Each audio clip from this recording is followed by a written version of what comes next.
Shalom and blessings, everyone. Welcome back to this channel. This video is basically going to be kind of like an update, but also I'm going to be teaching a little bit on some things that have been on my heart, but also that will kind of help you as far as worship goes, especially if you're a leader. Really important, I think, to know these things, and I've been through a lot, so I really want to share my heart with you. I want to share a little bit of my testimony, things that I've learned that I'd really like to pass on to you guys, because man, it's been a major struggle for me in many areas. As far as updates go, for those of you who don't know, I actually got my start on another channel. I started teaching Davidic dance, and so I have like tutorials on the steps, and I have a whole bunch of videos of just me worshiping, and some are tutorials on full Davidic dances, some are just tutorials on the steps, and then some are just videos of dances that I have choreographed or somebody else has choreographed that I wanted to put on video so that I wouldn't forget them. Because oftentimes what would happen is I'd choreograph a dance and then I would be inspired to choreograph another one and then another one, and I just couldn't keep it all in my head. So I got to the point where I was like, I got to get this down on video so I don't forget. That way I can go back and review if I need to. So that's how I got started. That's why I got started. And over time I realized it was a really phenomenal tool in reaching so many more people than I could in just my vicinity or area. And so I've really enjoyed doing that. However, the last channel that we had, the Lord has different plans. And I really just think that the Lord wants us to put that to rest. And so what I'm going to start doing is moving a lot of those videos over. Some I'm just going to go ahead and delete, but I'm going to move a lot of them over to this channel. That way I don't lose it. And you guys will have just a wonderful library available to you of all the dances. And now my goal for this since the very beginning has been to basically build, which was first to start with the Davidic dance steps. Then I wanted to do the sequences, which is not worked out yet. And then that way I can tell you guys, okay, this is this step. If you don't know it, go back and watch this video. This is this sequence. If you don't know it or if you don't know it yet, go back and watch this video. And so not only does it serve as a fantastic tool for my own team whenever I do have a team, but it's great for reaching so many other people out there who don't have time to create videos and whatnot. So the other things that I wanted to do, and the thing about the Davidic dance is that it is literally the foundation of what I do. So even the flags and the tambourines have Davidic dance steps in them. And so eventually I want to get to the point where I have videos and tutorials showing you exactly how to do that with the flags as well as with the tambourines. So it is going to be a long project in the making, but I'll get there eventually.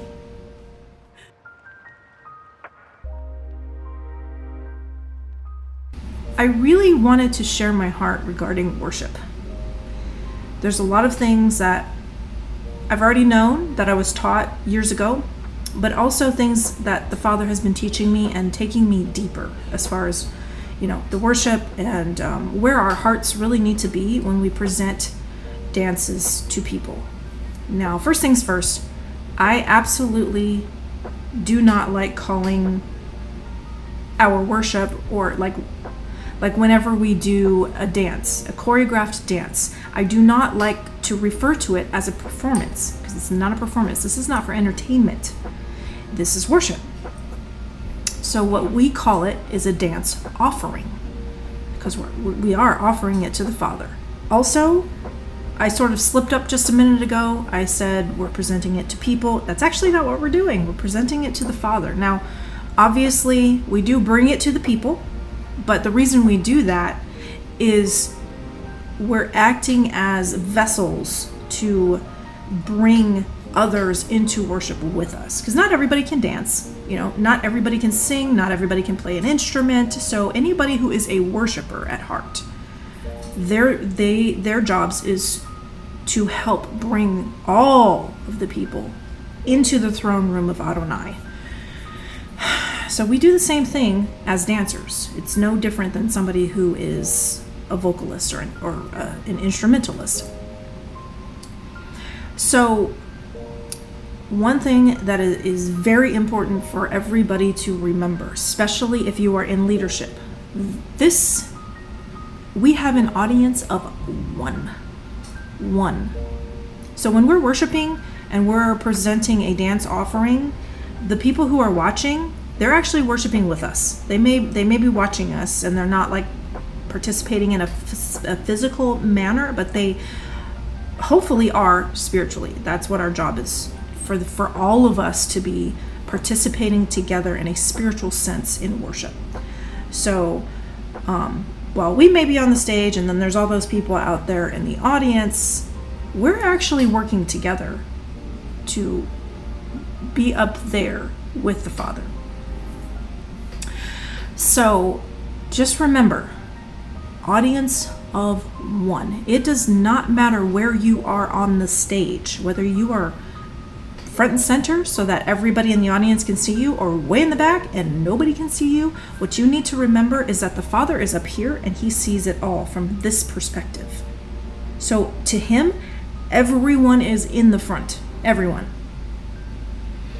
The reason I say that is because our hearts really need to be in the right place. And unfortunately, if we're going to be completely honest, we all know that there is a lot of competition within the body of Messiah.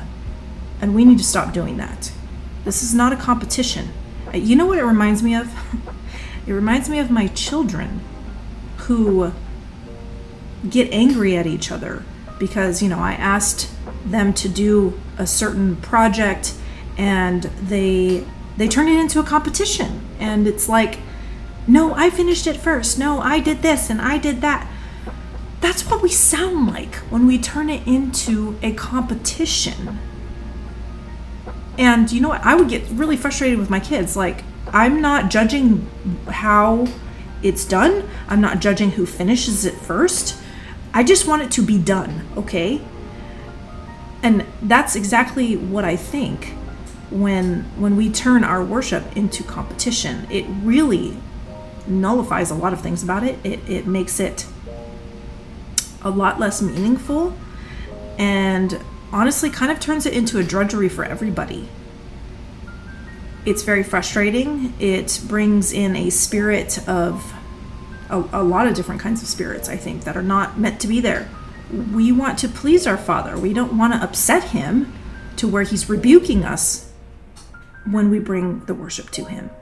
Competition comes in many forms. And I think what's hard and frustrating is that many of us, and I've been guilty of this myself, many of us who have ended up turning it into a competition didn't realize that that's what we were doing. Okay, so for those of us who notice that about our brethren, please spend a lot of time in prayer before the Father, asking him to reveal it to them.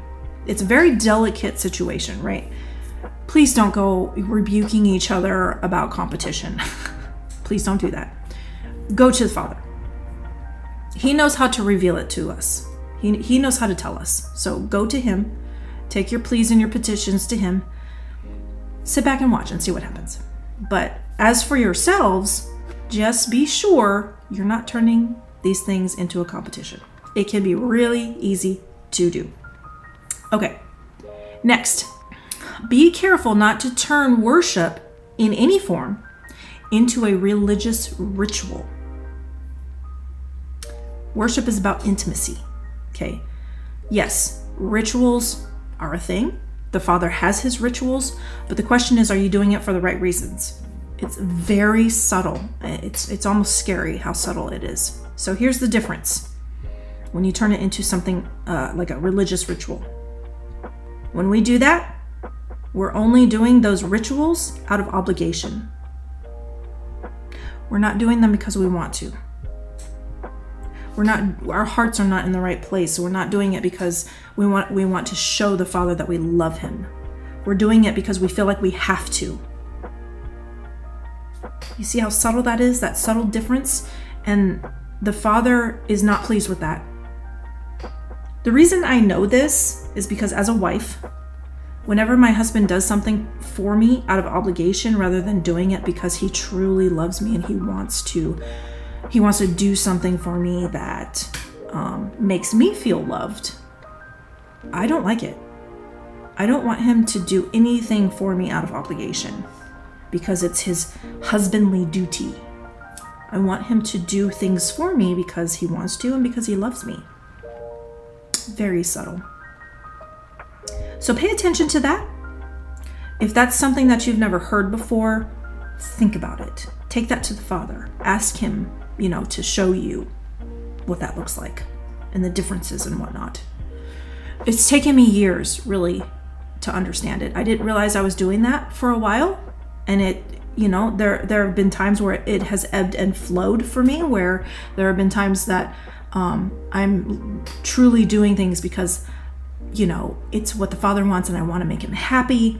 And then other times where it becomes a drudgery and it turns into something that I'm doing because I feel like I have to. And a lot of times I don't realize I'm slipping into that. So yeah, think about that. Take that to the Father. See if he will show you some examples on that one. Last and final thing that's really, really, really, really, really important. As worshipers, we are going to run into a lot of spiritual warfare. And the way that looks almost every single time comes in the form of some sort of offense with a brother or sister, whether it's they're being offended with you or you're being offended with them. So honestly, I would focus on not becoming offended. That's hard. I suppose it doesn't have to be, but it has been for me. It's been hard for me to not be offended about things. You got to learn how to look past the exterior of a person and see the pain that they're experiencing and realize it has nothing to do with you. Whatever they're doing that might be hurtful to you has nothing to do with you. Second step, though, is if the person has become offended with you, you do want to try as much as possible to become complete with that person or to work things out with them. Now, that is the most delicate, frustrating, difficult situation. In a lot of cases, it can't be done if you don't know what you're doing. And I do feel like in a lot of ways, the church as a whole, or if you want to call yourself a synagogue, the body of Messiah as a whole has really failed us in explaining how this can be done. Whether it's been either they've said you can't do anything about it, you just let that person be offended and that's the way it is, that's it. And that can work. Over time, they'll get over it. They will. But I do believe that there are things that you can do in order to work things out. And you really gotta be humble enough to confront that person, not in a manner that is degrading or rude, but to come to that person and say, hey, I understand that you're upset about something that I've done. Please tell me about it. And then you got to be able to just let them say their piece. And the hardest part, I think, is to acknowledge how it occurred for them. Doesn't mean that that's really what happened. That's the way it occurred for them from their perspective. Different perspective than yours, okay, that's all right. But you know what? When you acknowledge that you may have done something hurtful, whether it was on purpose or not, when you acknowledge it, it goes away. That person becomes at peace with you all of a sudden. I don't know why it's like that. I don't know how it works. I just know it works because I have experimented with this enough myself at this point with really difficult people and circumstances. It works. But you really got to be able to humble yourself. And that is the hardest part. So I would encourage you that if you can't do that, that would be the preferable method. Then you also won't have to wait for what feels like an eternity to become back in fellowship with that person. If you can't do that, however, patience is the next fruit of the Spirit that you really want to exercise. Either way, it's difficult. It's going to be hard. But laying your offering down at the altar when there is a problem with brethren is far more superior and important than focusing on the ritual, than doing the ritualistic aspects of a dance offering or worship. And let me tell you, it will turn into a ritual. That will be all it is if you don't deal with these issues that you might have with people. And if it's a heart issue with you, you need to deal with that. There have been times I've had to drop everything. I've had to put my ministry down. I've had to walk away from dance offerings in order to work on myself and in order to work on relationships with friends and families. And you know what? I'm not all the way there yet. I'm not perfect. Nobody is. We all mess up. Doesn't mean you're bad or wrong. It just means you're human. And it does take time, especially if you're like me and have built up really bad habits over a lifetime. It's not going to take a few days or even a couple weeks or even just a year to overcome those things. It's going to take a while. I don't think it's going to take you another lifetime, but it's going to take a lot of work, a lot of effort, and some time. And I would encourage all of you to do that. If you got to step aside, step out of dance, step out of worship in order to work things out with people, particularly with yourself and with the Father, then that's what you do. That takes priority. Let me tell you, I know it's hard, but it's worth it. You want to do that. You want to do it. There are going to be times when you need to. So I know it's hard, but you can do it. One more thing I almost forgot to mention. Worship is about intimacy with the Father. Now, I would caution you to be very careful. There is something truly spectacular about worship that binds hearts together. And the reason I say to be cautious is because if you're not careful, if the Father is not firmly seated in the Holy of Holies of your heart, and this takes daily inspecting yourself, if he's not firmly planted there in your heart, somebody else that you are worshiping with can very easily end up in that space. This is something I have learned the hard way. So this is personal experience. And so I'm going to get a little bit into my testimony. I've come to realize recently that I've spent a lot of time worshiping and dancing for the Father, but I haven't actually worshiped with and danced with him. And he's had to spend a lot of time peeling back the layers in the last couple of years from devastation that I have experienced with a certain person who was in my life, and temporarily so, but both of us have a whole lot in common. Likes and dislikes, talents. She is tremendous at dance. She is very talented at creating her own things, particularly with the flags. And so we bonded really fast, very closely. I just want to preface this with, please do not go to the sexual thing, because that was absolutely not the case for us. Our culture likes to make us think that sex is the only form of real intimacy, and it's not. Intimacy takes on a whole lot of forms. And honestly, the most intimate you can get with anyone is within your heart, in that holy of holy space where the Father's supposed to be. That is something that has happened with me. I didn't know I was doing that.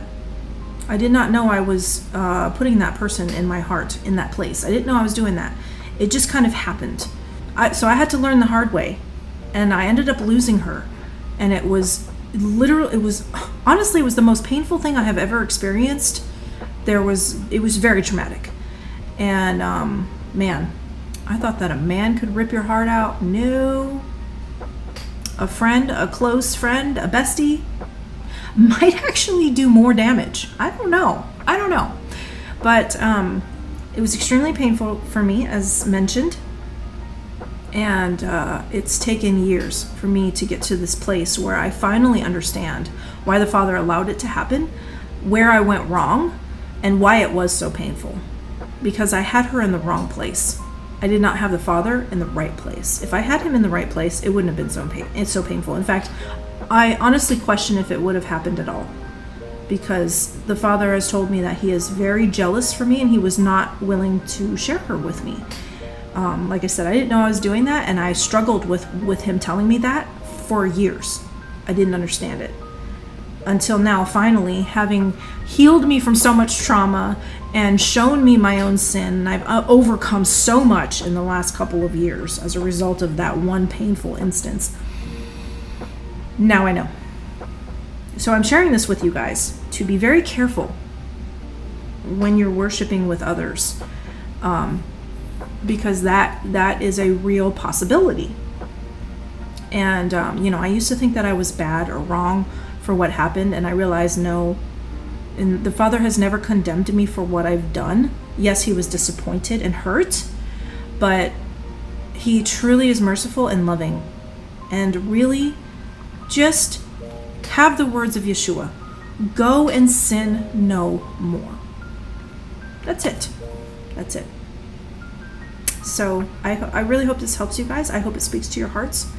Learn from my errors, please. I would hate to see you all fall in the same painful situations as me and have to do so much work to overcome. I would say, though, it has been kind of worth it, because now I'm in a position to teach a lot of people and to be there for people who have experienced the same traumatic situations as myself. So that has been truly a blessing.